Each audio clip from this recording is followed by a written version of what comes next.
Welcome to this installment in our series of videos designed to bring you more information about ACPE's new certification process. Today's session will focus on the required competencies for entry into an ACPE Certified Educator Program. Our presenter today is Kitty Garlid, who is currently the Director of Spiritual Care at the Maine Medical Center in Portland, Maine. Kitty is a board-certified chaplain through APC and is an ACPE Certified Educator. Kitty serves on the Certification Commission, was on the Certification Reform Work Group, and is a member of the implementation team. As this session is part of a series of educational videos, we invite you to visit the certification page of the ACPE website, where you will find links to the other videos as well as any documents that are referenced. It is now my pleasure to turn it over to Kitty. Greetings and welcome to the webinar. The title is Understanding the Competencies Required for Entry into an ACPE Certified Educator Program. And it has been my privilege to be a part of the shaping of these competencies and witnessing the many edits that have gone into them with the input of a whole bunch of different people. And I am going to walk you through this presentation. First of all, the competencies are divided into 6 major categories.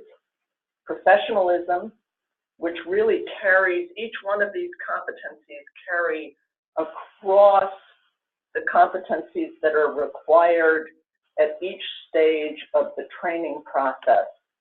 So professionalism, relationships and identity, education, conceptualization and theories, application and integration of all of the above, and leadership and organizational development. Again, it may help to think of this in terms of a horizontal and a vertical process. Each of these major categories carries horizontally through the developmental process of entry, phase 1 of the education, and phase 2 of the education. It is a developmental process, and I think you will see what this means as we move forward. So under professionalism, we have 3 main headings: values and attributes, reflective practice and self-care, and ethics. Beginning with values and attributes, again, we expect this professionalism to carry across each level of the training, beginning with entry. The candidate for entry demonstrates knowledge of and adherence to attributes of integrity, honesty, personal responsibility, and accountability. Supports oneself in a manner that reflects conduct and appearance appropriate to the context. Now, we are assuming that anyone entering into this process is coming from a context, many of which will be clinical contexts. For example, CPE trained clinical chaplaincy in a hospital or long-term care facility. We also recognize that some people will have been in hospice settings or congregational settings or community-based settings. So again, appropriate to the context where you have been practicing as a clinical spiritual care provider. The second one is ethics, demonstrates knowledge of the ACPE standards and manuals, the ACPE Code of Professional Ethics, the Common Code of Ethics for chaplains, pastoral counselors, pastoral educators, and students. This is not that you need to know these by heart. This is, you know where they are, you know where to find them, and you understand the importance of making them your own. Articulates knowledge of ethical frameworks and tools appropriate to a spiritual care context. In my case, this means the clinical context. It means understanding that there are tools for walking through an ethical dilemma that helps people understand the two sides of a dilemma in a medical ethics kind of case. This would be one example. And then recognizes situations that challenge adherence to standards and ethics. Upholds ethical behavior and protects the welfare of others within your spiritual care practice. Reflective practice and self-care displays self-awareness and reflection in spiritual care practice, utilizes educational resources to develop reflectivity, and demonstrates emotional and spiritual maturity. I do want to comment in a broad way that these competencies for entry into an educational program reflect the level 2 competencies in ACPE. They also reflect the common qualifications and competencies for professional chaplains. So I do also refer you to those. There's really nothing new here outside of those 2 other resources. It's repackaged, it's put together to correspond to the developmental competencies that you will become familiar with as you go through the educational process. So the next overall category is relationships and identity. First of all, relational abilities. I think these are pretty self-explanatory. Demonstrates ability to form, maintain, and bring closure to spiritual care and collegial relationships. Engages and incorporates feedback with openness and curiosity. Demonstrates awareness of emotional self and the ability to embody awareness in spiritual care practice. Communicates beliefs, thoughts, values, and feelings clearly through congruent verbal, nonverbal, and written skills. Respects physical, emotional, and spiritual boundaries in the practice of spiritual care. And again, that would be in whatever context you are practicing, whether it's clinical, congregational, or community-based. Identity and formation as an educator incorporates understanding of personal, cultural development, educational and vocational history, religious, spiritual development, and CPE experience into the practice of spiritual care. Demonstrates awareness of self, including strengths, weaknesses, and their impact on the educational and the practice context, the educational process and the context in which you're serving. Articulates clear motivation for entering the Certified Educator Program. What is it specifically that makes you want to be an educator and qualifies you for that process? Cultural awareness and humility. Demonstrates commitment to self-evaluation and self-critique regarding one's own cultural identity, norms, values, and practices. This makes the assumption that we begin with ourselves, and self-knowledge and self-critique is critical to being able to embrace difference. Provides spiritual care that is sensitive to individual social, religious, and cultural contexts. Demonstrates knowledge and awareness of how socioeconomic and cultural systems and structures impact well-being of individuals and groups. Tends to power imbalances in ways that promote the well-being of individuals and groups. Again, we recognize that these areas of competence continue to grow and mature in all of us from this entry point into our practice as educators. It's work that is never fully completed. So now we move into, I'm sorry, just one moment, backing up into the overall category of education. The 5 categories under the broad category of education are curriculum development, clinical assessment skills, intervention, teaching skills, and consultation. We are assuming that in your spiritual care practice, you have some exposure to each one of these areas.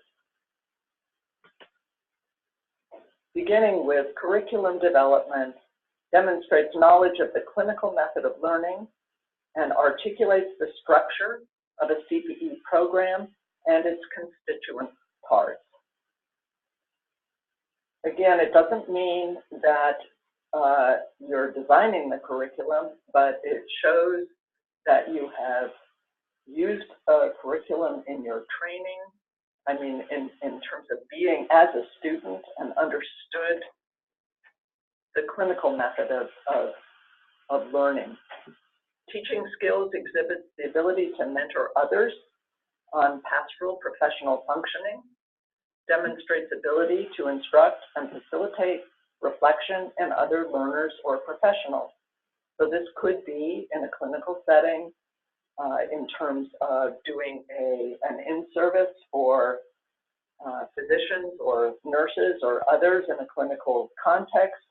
It could also mean working with a pastoral associate in a congregational setting, a seminarian, for example, or it might mean teaching in a congregational or community-based context about spiritual care as one of the disciplines that intersects with other disciplines, such as social work, community resources, etc. Clinical assessment skills demonstrates basic knowledge of spiritual care assessment tools and human development, uses tools for assessment, plan of care, intervention, and evaluation of outcomes appropriate to the spiritual care context. This really speaks to our ability to step back and think critically, to use all of our skills in understanding the needs of the person before us or the group before us, and shows an ability to begin to take ownership of our own understanding of what a particular need may be. Intervention articulates a basic understanding of how intervention choices are informed by the assessment that we were just discussing. Applies assessment data in order to promote growth and or learning in others. So we look at what the particular needs are, and we then think critically, again, take a step back and think critically about how we can best intervene to promote growth or learning. Consultation, we expect that anyone coming into an educational process for certified educator will be experienced in seeking consultation, articulates an understanding of the need for consultation in the clinical context, demonstrates the ability to learn from peers, recognize relational dynamics, and establish collaborative and dialogical relationships, demonstrates the ability to empower others to initiate and receive feedback in a clinical consultation. These are perhaps overly complicated words in some respects. Really what we're talking about is knowing when you need to talk to someone else about what you're doing to gain the wisdom and perspective of a trusted colleague.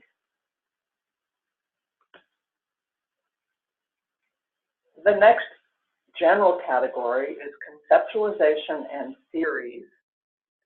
There are expectations in the common qualifications and competencies for professional chaplains. And these are in some ways mirrored here. We're expecting that our applicants and candidates for training will embody some degree of ownership of theory and some ownership of theory and understanding of how theory, in fact, applies to practice, and we'll be looking at that in the next section under integration. Spiritual care, theology, philosophy, and history articulates a theology or a philosophy of spiritual care that is integrated with spiritual care practice. Articulates basic familiarity with the history of ACPE and the pastoral spiritual care movement. This is something that we should be, each of us, getting an idea of through our CPE training, and we're looking for an indication of, again, of the knowledge, not necessarily the ability to present the history oneself, but basic familiarity with that history. Supervision and behavioral sciences identifies qualities of pastoral spiritual care education that have benefited or hindered one's own learning. Provides examples of the use of behavioral sciences in spiritual caregiving. These are common sense expectations. You know what helps you in your own learning as a student, as a CPE student, and you have an ability to articulate some basic understanding of human behavior and human development that you're able to use in your practice now. Educational and personality theory demonstrates awareness of the need for a theoretical foundation in education and personality development for certified educators. That is information, knowledge that will be part of the educational process, gaining that knowledge, and yet it's important to understand that our teaching skills are grounded in theory, educational theory and personality development theory. Systems or contextual theory articulates awareness of the impact of systems and groups on individual persons. There are a variety of different systems theories. So we're talking very broadly here, but we're talking about the fact that one can articulate the way that a particular context in a system or organization impacts the choices that individual persons can make, or the behaviors that individual persons can display in a given context. Research knowledge and methodology demonstrates basic research literacy and familiarity with evidence-based practice in spiritual care. This is a requirement, again, in the common qualifications and competencies for spiritual care practice for professional chaplains. And what we're looking for is this basic familiarity so that that can then be carried forward into an evidence-based practice in education. We know why we're doing what we do as educators. Application and integration is the next overall category, and under that are pastoral spiritual care practice, practice of supervision, and integration of theory and practice. So first of all, pastoral spiritual care practice. The candidate or applicant demonstrates the ability to provide care as a skillful, empathic, and compassionate spiritual caregiver. Demonstrates the connection between the provision of pastoral or spiritual care and one's spiritual, theological foundation, religious heritage, and spiritual growth over time. Demonstrates ability to facilitate groups such as staff debriefings. Do you have this room? Uh-oh. All right, Mark. I'm sorry, I'm in the... No, let me see if another room is available. If you're all set up here. That would be super, because I'm in the middle of...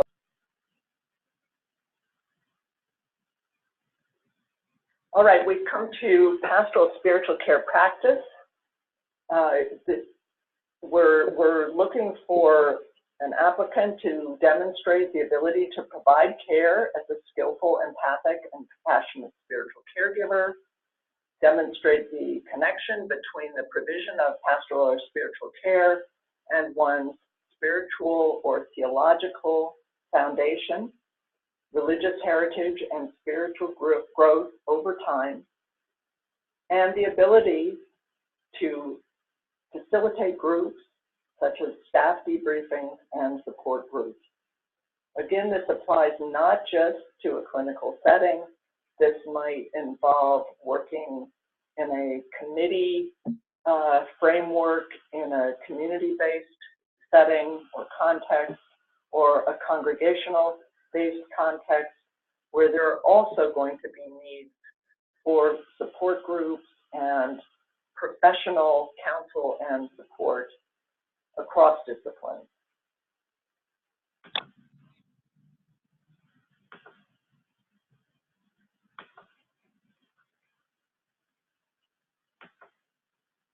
Just one moment. I am attempting to move forward here. There we go. Practice of supervision articulates conceptual and practical understanding of the clinical method of learning as demonstrated through one's own experience. And again, this refers back to the education section, and I think speaks for itself. So moving ahead, integration of theory and practice demonstrates integration of theory and practice in the provision of spiritual care. This again is simply a sign of maturity and professional development as a spiritual caregiver. And then our last overall category is leadership and organizational development. We see this as a very important overall set of competencies, not again that one would be having these competencies to the extent that we hope will be there at the end of the educational process, but that there be familiarity with each of these categories in a spiritual care practice. Organizational systems articulates understanding of organizational complexity and competing goals. We all know about those in our clinical context or our other spiritual care contexts. Demonstrates awareness of multifaceted roles and chaplaincy or pastoral spiritual care context. Articulates the importance of and demonstrates ability to navigate interdisciplinary systems to accomplish shared goals for the benefit of care receivers. And again, outside of a clinical context, this might mean across organizational systems, from one task force to another task force to another committee context, but the ability to speak the language of several different contexts in order to benefit the people under one's care. Management and administration articulates awareness of differing leadership and management styles. Accreditation and ACPE standards. All certified educators in ACPE will need to be familiar with the accreditation process and how that process embodies essentially the ACPE standards. So demonstrates basic knowledge of current ACPE standards and the common qualifications and competencies for professional chaplains and how to access them. Where are they? How do you find the answers to your questions about them? Understands the value of accountability to the accrediting body of ACPE for quality improvement.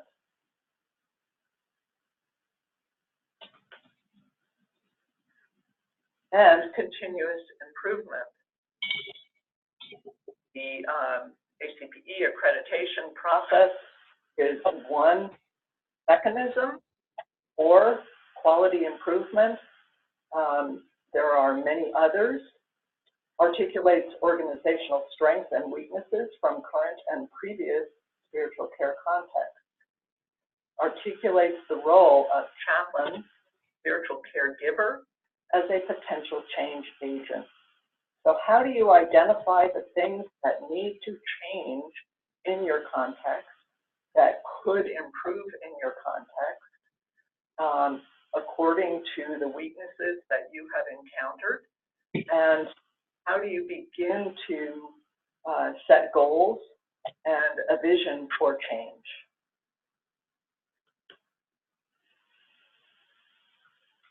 So we have reached the end of this particular presentation of the competencies for entry into a program. And for more information, you can follow these links. And I thank you for your attention. And we'll be happy to answer any questions through the ACPE office. Thank you very much. Bye.